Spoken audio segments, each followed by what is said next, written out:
Road முன்னாடி உட்கார்ந்து என்ன விளையாட்டு?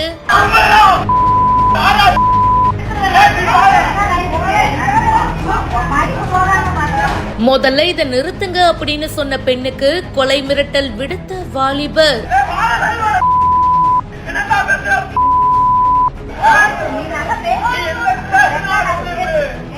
விருதுநகர் மாவட்டம் ஸ்ரீவில்லிபுத்தூர் பக்கத்துல அத்திக்குளம் நடுத்தெருவை சேர்ந்தவங்க மரிய புஷ்பம் மகிழன் தம்பதி. இவங்களுக்கு ஒரு மகனும் இருக்காங்க. அதே பகுதியை சேர்ந்த ஒரு கல்லூரி மாணவர் அவங்களோட ஃப்ரெண்ட்ஸோட சேர்ந்துகிட்டு அந்த ரோட்ல உட்கார்ந்துட்டு துண்டு சீட்டு விளையாடுறது, கிரிக்கெட் விளையாடுறது, இந்த மாதிரி செயல்கள்ல ஈடுபட்டு வராங்க அப்படின்னு சொல்லப்படுது. இதனால அந்த பெண்மணி கிரிக்கெட் விளையாடாதீங்க அப்படின்னு சொன்னதாகவும் சொல்லப்படுது. இதுல அந்த இளைஞருக்கு கோபம் ஏற்பட்டு தகாத வார்த்தைகள்ல பேசி கொலை மிரட்டல் விடுத்ததாகவும் சொல்லப்படுது.